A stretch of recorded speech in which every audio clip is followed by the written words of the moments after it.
fraternelle, nous ne l'oublions pas. La guerre a lieu, si proche et dramatique.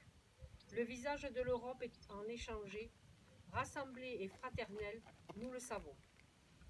En ce 8 mai 2022, dans chaque ville et village de France, sur nos places, squares et jardins municipaux, devant nos monuments aux morts et mémoriaux, nous commémorons le 77e anniversaire de la fin de la Seconde Guerre mondiale en Europe, avec une singularité toute particulière, en écoutant les douloureux échos du temps.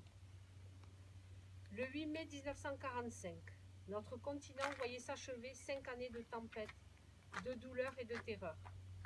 Ivresse de la victoire, mais détresse face à l'immense sacrifice consenti. Dans cette joie bouleversée, les embrassades n'ont fait oublier qu'un temps les villes ruinées, les campagnes exsangues, les proches disparus, les restrictions. L'humanité a payé le plus lourd tribut de son histoire. Elle a vu la barbarie nazie franchir le seuil de l'inhumanité et de l'indicible. Elle a découvert, stupéfaite et horrifiée, qu'elle pouvait s'anéantir elle-même.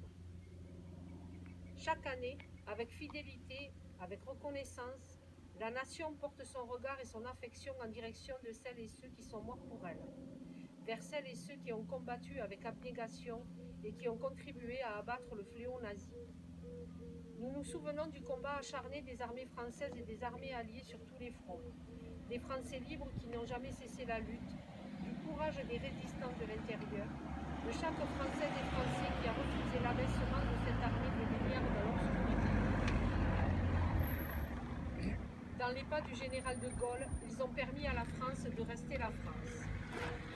Pour notre pays, ce combat a pris de nouveaux visages et la victoire mit le chemin. Elle exigea tant de courage, de larmes, de deuil et de sacrifices.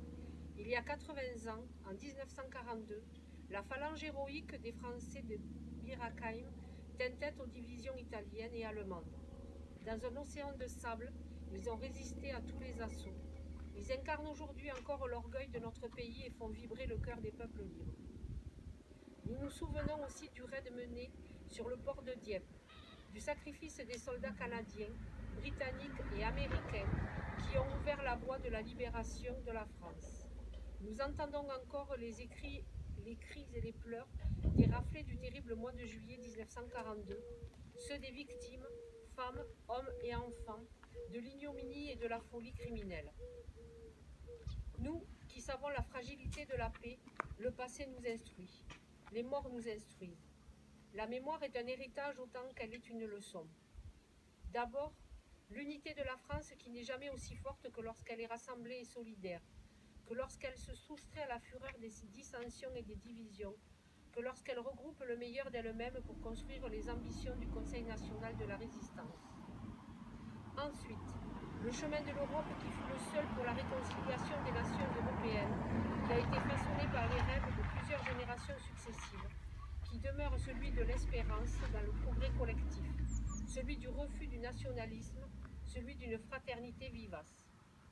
Enfin, ce chemin de l'unité et de l'Europe n'est rien sans l'attachement viscéral de la France à la dignité de l'homme et à ses droits fondamentaux.